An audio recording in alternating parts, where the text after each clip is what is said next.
Igualdad y libertad, por Norberto Bobbio. 36. 2. Libertad. 15. Totalitarismo y tecnocracia. Hoy sabemos que nunca hubo un mayor error en la previsión. Con el crecimiento de la sociedad capitalista y del ámbito mundial de su expansión, el poder político, el Estado poder, no solo no ha disminuido, sino que ha crecido enormemente, y allí donde el desarrollo ha sido amenazado u obstaculizado, no ha dudado en asumir la forma de la más despiadada dictadura. Así pues, en los países donde han sucedido las primeras revoluciones comunistas, el así llamado estado de transición, que habría de preparar el camino hacia la sociedad sin Estado, a la inversión del Estado en sociedad civil, se ha transformado en un nuevo leviatán. Respecto del problema del Estado, ya sea considerado por las corrientes liberales, ya por las corrientes socialistas o anarquistas, la última fortaleza que se habría de expugnar para liberar a los hombres de la esclavitud, tanto los apologetas como los críticos de la sociedad civil burguesa, se habían hecho meras ilusiones. La última fortaleza no solo no ha sido expugnada, sino que ha extendido en situaciones catastróficas su dominio. En el siglo XX ha nacido, entre las dos guerras mundiales, con los regímenes fascistas y en el periodo estalinista del Estado soviético, el nuevo tipo de Estado al que se ha dado el nombre no usurpado de Estado totalitario. El totalitarismo es la versión actualizada, revisada, corregida y agravada del despotismo. Lo que lo caracteriza respecto de las formas tradicionales de absolutismo político es el máximo de concentración y de unificación de los tres poderes mediante los cuales se ejercita el poder del hombre sobre el hombre. El totalitarismo es un despotismo no solo político, sino también económico e ideológico. En la formación del Estado moderno, el poder ideológico, que pertenece tradicionalmente a la Iglesia, constituye durante siglos un poder separado del poder político, y a menudo en lucha con él.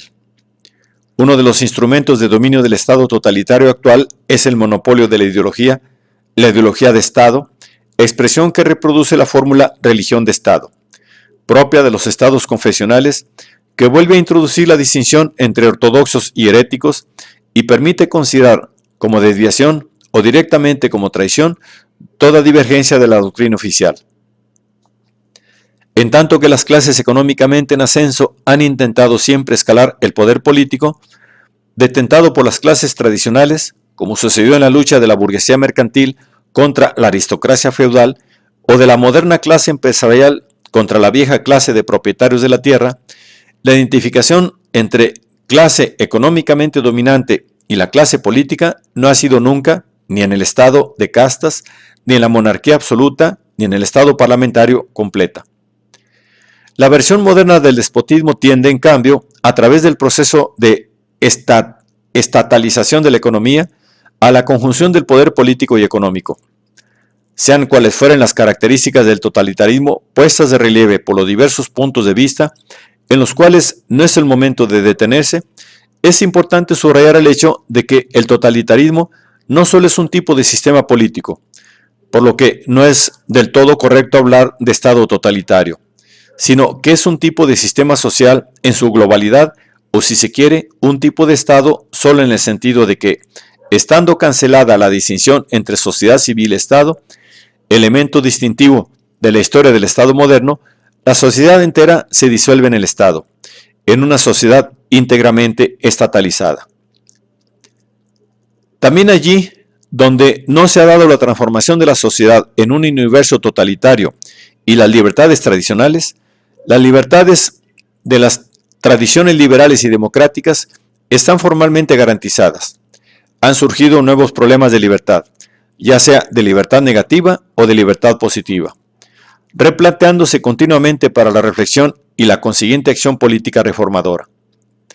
Cada vez que ciertas demandas de libertad se satisfacen, surgen otras nuevas, puesto que el hombre plantea el problema de su propia liberación en niveles cada vez más profundos. Después de la liberación ideológica producida con la Ilustración y la emancipación económica de la que fue protagonista la burguesía en la lucha contra la estructura feudal de la sociedad, el nivel en el que la doctrina de la libertad del siglo pasado, el liberalismo, replanteó el problema de la libertad, de la libertad de los modernos, precisamente como la invocaba Constant, fue principalmente el nivel del poder político. La antítesis clásica del pensamiento liberal se representa en las formas contrapuestas de Estado, el Estado absoluto y el Estado de derecho. Para el liberal, el problema de la libertad se resuelve sobre todo en la formación de un nuevo tipo de Estado, que es el Estado garante y representativo. Los remedios que él propone son esencialmente de carácter constitucional y, en efecto, la mayor producción de su pensamiento y de sus luchas son las constituciones. No por azar, uno de los textos clásicos del pensamiento liberal es el curso de política constitucional de Constant. En suma, una vez alcanzada la emancipación humana en la esfera de la creación intelectual y de la producción de la riqueza, parecía que las amenazas a la libertad pudieran provenir solo del único monopolio que la sociedad aún no había conseguido eliminar, que era el monopolio de la fuerza. Por el contrario, el poder de la libertad hoy se plantea en un nivel más profundo, el nivel de los poderes de la sociedad civil. No importa tanto que el individuo sea libre respecto del Estado, si después no es libre en la sociedad. No importa que el Estado sea liberal y después la sociedad subyacente es despótica. No importa que el individuo sea libre políticamente si no lo es socialmente. Por debajo de la falta de libertad como sujeción al poder del príncipe, hay una falta de libertad más fundamental, más radical y más objetiva, la falta de libertad como sumisión al aparato productivo. Y entonces, para llegar al corazón del problema de la libertad, es necesario dar un paso atrás, del Estado a la sociedad civil. El problema de la libertad atañe no solo a la organización del Estado, sino sobre todo a la organización de la producción y de toda la sociedad. Implica no al ciudadano, es decir, al hombre público, sino al hombre en tanto ser social, en tanto hombre. En ese sentido parece que la dirección del desarrollo histórico ya no es del Estado despótico al Estado liberal, sino del Estado liberal a la sociedad liberada. Como cualquiera puede comprender, aludo en este contexto a los problemas de libertad que nacen en la sociedad tecnocrática, en la ahora inevitable administración general de la tierra, de la que ya hablaba Nietzsche. Brevemente, el problema de la libertad en las sociedades industrialmente avanzadas, el verdadero problema de la libertad de los modernos, ya no radica en la libertad del Estado o la sociedad política, sino que más bien es el de la libertad de la sociedad global. Las discusiones más interesantes y también más dramáticas que se desarrollan en torno a la libertad de los modernos son ciertamente aquellas que versan en torno a la respuesta liberal o libertaria al reto tecnológico. Una cosa está clara: si una sociedad tecnocrática tiene lugar un problema de libertad, este no nace en el interior del sistema político entendido de modo estricto, sino del sistema social en su conjunto. El nivel más profundo en el cual se plantea el problema se revela en el hecho de que las libertades de las que el hombre queda privado en la sociedad tecnocrática no son las libertades civiles o políticas, sino que es la libertad humana. En el sentido más amplio de la palabra, la libertad para desarrollar todos los recursos de la propia naturaleza. Lo que caracteriza a la sociedad tecnocrática no es el hombre esclavo, el hombre siervo de la gleba, el hombre súbdito, sino el no hombre, el hombre reducido a autómata, a engranaje de una gran máquina de la cual no conoce ni el funcionamiento ni el fin.